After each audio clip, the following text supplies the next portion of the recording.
तो एक बार फिर से स्वागत है आप सभी का हमारे यूट्यूब चैनल श्रीशद मैथ्स में। तो इस वाले वीडियो लेक्चर में आपको हम 11th क्लास फिजिक्स का पहला चैप्टर लेकर आए हैं। पहला चैप्टर जो आपका है फिजिकल वर्ल्ड, पार्ट 1 आपका भौतिक विज्ञान में फिजिकल वर्ल्ड, ठीक है। तो इसी के बारे में आज हम आपको सिखाएंगे। तो देखिए, आप लोग 10th से 11th में आए हैं, तो आप इतना समझिए कि अभी तक आपने 10th क्लास में केवल 3 से 4 चैप्टर पढ़े हैं, ठीक है। कितने चैप्टर? 3 से 4 या 5 चैप्टर होंगे, ठीक है, इससे ज़्यादा नहीं पढ़े थे। लेकिन जब आप 11th क्लास में आएंगे तो आपको देखिए 11th क्लास में आपको 14 से 15 चैप्टर पढ़ने पड़ेंगे, ठीक है। तो देखिए कितना बड़ा जंप है। 10th में आपने 3 से 4 चैप्टर पढ़े थे और 11th में आप कितना पढ़ेंगे? 14 से 15 चैप्टर। तो अंतर तो आपका यही हो जाता है कि 10th और 11th में अंतर क्या है, समझ रहे हैं फिजिक्स में। तो देखिए 14 से 15 चैप्टर पढ़ेंगे, इसमें वही उसी 14 से 15 चैप्टर में आपका एक पहला चैप्टर है भौतिक जगत, जिससे हम इंग्लिश में बात करें फिजिकल वर्ल्ड। तो देखिए भौतिक जगत से, इससे आपके 11th क्लास फिजिक्स में आपका मतलब किसी प्रकार का कोई क्वेश्चन नहीं पूछता, ना तो आपके कोई कंपटीशन एग्जाम में कोई क्वेश्चन पूछता है। फिर ये चैप्टर दिया क्यों? दिया इसलिए है, इसमें आप क्या पढ़ेंगे? केवल इंट्रोडक्शन ऑफ फिजिक्स। इसलिए आपको दिया है कि 11th क्लास की जो फिजिक्स होती है 10th वाले बच्चों के हिसाब से ये कठिन लगती है उनको, समझ रहा है। इसमें आपको इसलिए दिया है कि आपको क्या, आपको ये लगे कि थोड़ा फिजिक्स पढ़ने का आपका लगाव बढ़े, रुचि बढ़े, इसलिए आपको ये भौतिक जगत यानी जो आपका पहला चैप्टर है, ठीक है, ये आपका पहला चैप्टर दिया है। इसमें हम केवल क्या पढ़ते हैं? इंट्रोडक्शन ऑफ फिजिक्स, फिजिक्स के बारे में पढ़ते हैं कि फिजिक्स होता क्या है, ठीक है। तो आपको लगाव फिजिक्स पढ़ने की 11th क्लास के फिजिक्स पढ़ने का लगाव बढ़े, इसलिए आपको एक चैप्टर दिया है। तो देखिए इसमें हम क्या पढ़ेंगे? Introduction of physics, introduction of physics, इसी को पढ़ेंगे, ठीक है। तो पहले समझ लेते हैं कि फिजिक्स जो शब्द है वो कहाँ से लिया गया। देखिए हम एक आर्ट कर रहे हैं, देखिए ऐसे, ठीक है। ये देखिए जो आपका शब्द है ये ना तो आपका इंग्लिश में लिखा गया, अगर मैं आपसे पूछूं ये क्या लिखा गया तो आप नहीं बताएंगे। ये तो मतलब किसी भाषा में, ऐसी भाषा तो हमने पढ़ी ही नहीं, ठीक है। ये ना तो आपका इंग्लिश में लिखा गया है, ना तो आपको हिंदी में लिखा गया है। वास्तव में ये जो आपकी है ये आपका एक ग्रीक भाषा है, ठीक है। और इसका ये जो लिखा गया है इसका मतलब होता है, ये आपका क्या लिखा गया? फ्यूसिस। क्या लिखा गया है? फ्यूसिस। और फ्यूसिस का मतलब होता है नेचर। फ्यूसिस का मतलब क्या होता है? नेचर। और फ्यूसिस से एक शब्द निकला फिजिक्स। क्या निकला? फिजिक्स। तो अगर कोई पूछे फिजिक्स क्या है तो द फिजिक्स इज नेचर। इसमें हम क्या पढ़ते हैं? द लॉ ऑफ नेचर के बारे में पढ़ते हैं। नेचर के बारे में, प्रकृति के बारे में पढ़ते हैं। फिजिक्स में हम क्या पढ़ते हैं? प्रकृति के बारे में। फिजिक्स आपका क्या है? यानी जो आपके आसपास जो घटनाएं घटित हो रही हैं वही आपका क्या है? फिजिक्स है। जैसे आकाश में तारों का टिमटिमाना, वर्षा का होना, आंधी का होना, ठीक है। फ्रिज में जो आपने पानी रखा उसका ठंडा होना, ठीक है, ये सब क्या आपका फिजिक्स है। आकाश में इंद्रधनुष का बनना, ये आपका क्या है? फिजिक्स है। तो फिजिक्स क्या है आपका? द फिजिक्स इज नेचर, ठीक है। पहली बात तो ये। अभी आपको हम किताबी परिभाषा भी करके बताएंगे। किताबी परिभाषा में आपको क्या लिखा गया है? द्रव तथा ऊर्जाओं के बीच होने वाले अन्योन्य क्रियाओं को हम क्या बोलते हैं? फिजिक्स बोलते हैं, भौतिक विज्ञान बोलते हैं, ठीक है। लेकिन थोड़ा सा ये समझिए कि ये तो जब से न्यूटन साहब आए, न्यूटन साहब ने एक नियम दिया था E = mc², तब से वो परिभाषा आपका लागू होता है। लेकिन अगर बात करें कि पहले के समय में फिजिक्स की परिभाषा किस तरीके से होती थी, तो फिजिक्स आपका परिभाषा में इस तरीके दे देता है, फिजिक्स ऑफ नेचर, ठीक है। फिजिक्स आपकी क्या है? प्रकृति। आसपास जो घटनाएं हो रही हैं आपका, जैसे आपने सिनेमा हॉल में आप पिक्चर बैठ कर देखते हैं स्क्रीन पर, तो आपका क्या है? फिजिक्स है, ठीक है। तो फिजिक्स का मतलब अगर कोई पूछे तो फिजिक्स इज नेचर, ठीक है। फिजिक्स में क्या पढ़ते हैं? प्रकृति के बारे में आपको पढ़ना होता है, ठीक है। तो ये रही बात आपकी फिजिक्स का। तो देखिए इसमें आपका ये होता है। अब इसमें हम रब करते हैं, इसके बाद आपको हम किताबी परिभाषा करके बताते हैं कि फिजिक्स आपका किताबी परिभाषा आपकी किताब में क्या दिया। तो आप लोग इसको नोट डाउन भी कर लीजिए कि द फिजिक्स इज क्या होता है? नेचर।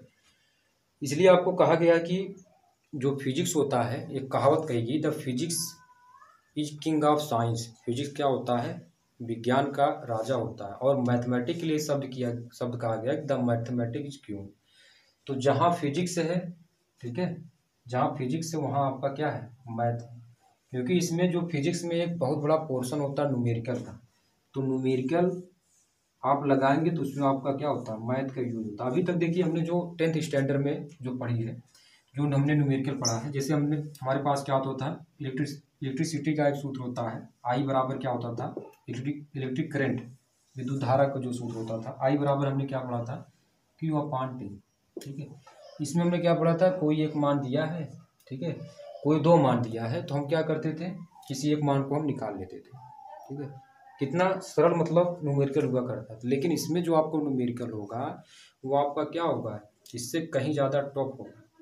ठीक है, इसमें इससे कहीं ज़्यादा क्या होगा? टफ होगा। अभी तक हमने क्या केवल हमने छोटे से छोटे न्यूमेरिकल बारे में पढ़ा है। ठीक है, लेकिन अब हमको न्यूमेरिकल जो होगा थोड़ा क्या होगा, मतलब थोड़ा सा टफ होगा, उसको हम सरल भी करके बताएंगे। तो ये हमने पढ़ा था। तो इसमें अगर हमको आई बराबर क्यू अपान टी में अगर क्यू और टी का मान पता होता था तो हम आई का मान ज्ञात कर लेते थे। ठीक है, तो ये हमने इस तरीके से हमने पढ़ा है। अब देखिए इसमें हम आपको आगे क्या है, इसको आप बना सकते हैं इसको। अब इसके बाद हम आपको बताएंगे द्रव्य और ऊर्जा क्या है। तो चलिए इसको रब करते हैं, क्योंकि जो आपकी किताबी परिभाषा होती है फिजिक्स की, वह क्या है उसको भी देख लेते हैं। तो देखिए द्रव्य क्या है और ऊर्जा क्या है। द्रव्य का मतलब समझ रहे हो ने? मतलब एक कोई ऐसी वस्तु जिसमें द्रव्यमान हो, जिसका ज्ञान अपने ज्ञानेंद्रियों द्वारा कर सकते हैं, जिसको हम छू सकते हैं, वो आपका क्या है? द्रव्य। और ऊर्जा क्या है? कार्य करने की क्षमता को ऊर्जा कहते हैं। तो द्रव्य में आप लोग क्या लिखोगे? जिसका द्रव्यमान हो, जिस वस्तु का क्या हो? जिस वस्तु का द्रव्यमान हो उसे हम क्या बोलते हैं? द्रव्य बोलते हैं। ऊर्जा किसे कहते हैं? कार्य करने की क्षमता को क्या बोलते हैं? ऊर्जा कहते हैं। क्षमता को ऊर्जा कहते हैं। कार्य करने की क्षमता को क्या बोलते हैं? ऊर्जा कहते हैं। ठीक है, जैसे आइंस्टीन ने क्या बताया था? आइंस्टीन ने एक सूत्र बताए थे कि ई बराबर क्या होता है? M C square. ई बराबर क्या होता है? M C square. तो आइंस्टीन ने ये सूत्र का प्रतिपादन किया था, ई बराबर एम सी स्क्वायर। ठीक है, तो इस हिसाब से जो भौतिक विज्ञान की परिभाषा होती है वो हम इस तरीके से देते हैं कि भौतिक विज्ञान विज्ञान की वह शाखा है जिसके अंतर्गत हम द्रव्य तथा ऊर्जा के बीच होने वाले अन्योन्य क्रियाओं का अध्ययन किया जाता है। अन्योन्य क्रियाओं का मतलब द्रव्य का ऊर्जा में और ऊर्जा का द्रव्य में। ठीक है, इनके बीच जो अध्ययन होता है वो आपका क्या होता है? उसे हम क्या बोलते हैं? भौतिक विज्ञान बोलते हैं। तो परिभाषा आप लोग कैसे लिखेंगे? भौतिक विज्ञान विज्ञान की वह शाखा है जिसके अंतर्गत हम द्रव्य और ऊर्जा के बीच होने वाले अन्योन्य क्रियाओं का अध्ययन करते हैं, उसे हम क्या बोलते हैं? भौतिक विज्ञान बोलते हैं। ठीक है, तो आप एक लाइन लिख लीजिए कि भौतिक विज्ञान विज्ञान की वह शाखा होती है जिसके अंतर्गत हम द्रव्य और ऊर्जा के बीच होने वाले अन्योन्य क्रियाओं का अध्ययन करते हैं। ठीक है, देखिए जो आप आज जो फिजिक्स पढ़ रहे हैं ये किसकी देन है? आइंस्टीन की देन है। मॉडर्न फिजिक्स आप लोग पढ़ रहे हैं तो ये किसकी देन है? ये आइंस्टीन की देन है। ठीक है, तो जो हम आज की जो फिजिक्स पढ़ते हैं इसे हम क्या बोलते हैं? Modern physics. जिसे बोलते हैं आधुनिक भौतिकी विज्ञान। ठीक है, मॉडर्न फिजिक्स होता है। अब इसके बाद समझते हैं कि फिजिक्स कितनी प्रकार की होती है। तो चलिए इसको रब करते हैं, उसके बाद समझते हैं फिजिक्स कितनी प्रकार की होती है। तो देखिए आगे हमने लिख लिया है कि भौतिकी प्रकार, आपके भौतिकी कितने प्रकार की भौतिकी होती है। तो दो प्रकार की, स्थूल भौतिकी और सूक्ष्म भौतिकी। स्थूल भौतिकी हमको पढ़ना पड़ता है 11th में और इसको हम पढ़ेंगे 12th में। ठीक है, तो स्थूल भौतिकी में देखिए आपका यांत्रिकी अंतर्गत देखिए हम न्यूटन का नियम, जैसे हमने F बराबर G m1 m2 अनार स्क्वायर, इसके बारे में पढ़ते हैं। संवेग, आवेग, ऊर्जा, प्रकाश की देखिए कभी कभी आपका 11th 12th में चला जाता है तो कभी 11th में आ जाता है। तो इसके अंतर्गत आप देखिए प्रकाश का परावर्तन अपवर्तन इसके बारे में पढ़ेंगे। और तरंग में आपका देखिए वायु तरंगे, ध्वनि तरंगे, इसमें देखिए आपका इलेक्ट्रोमैग्नेटिक वेव इसी के बारे में भी पढ़ते हैं। ठीक है, इलेक्ट्रोमैग्नेटिक वेव के कारण हम एक व्यक्ति से दूसरे व्यक्ति तक हम फ़ोन से बात करते हैं। ठीक है, जब फ़ोन लगाते हैं तो उससे क्या होता है, तो उससे क्या होता है, तरंगे निकलती है। तरंगे क्या करता है कि मतलब सैटेलाइट तक ये सिग्नल भेजता है। सैटेलाइट क्या करता है कि उसके रिसीवर को खोजता है। ठीक है, तो इस तरीके से बात होती है।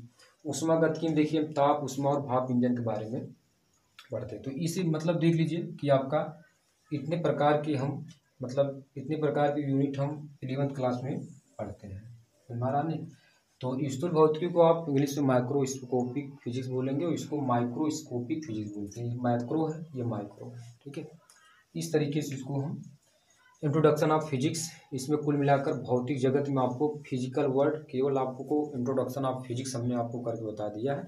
हमने आपको बताया था आगे, तो इससे आपको कोई भी किसी प्रकार का कोई क्वेश्चन नहीं पूछता है। इसमें हम केवल इंट्रोडक्शन ऑफ फिजिक्स के बारे में पढ़ते हैं कि हमको 11th क्लास में कौन सी चीज़ें, क्या टॉपिक पढ़ना है, इन सब सारी चीज़ों के बारे में सीखते हैं। ठीक है, तो अब ये आपका इंट्रोडक्शन ऑफ फिजिक्स ये हो गया, यानी भौतिक जगत। ठीक है, तो अब इसके बाद जो हम वीडियो लेक्चर लेकर आएंगे उसमें हम आपको मात्रक मापन, ठीक है, जो आपका दूसरा चैप्टर उसको करके बताएंगे। और मात्रक मापन के बाद आपका त्रुटि विश्लेषण क्या होता है उसको भी करके बताएंगे। तो चलिए इस वीडियो को यहीं पर अंत करते हैं, मिलते हैं नए वीडियो में।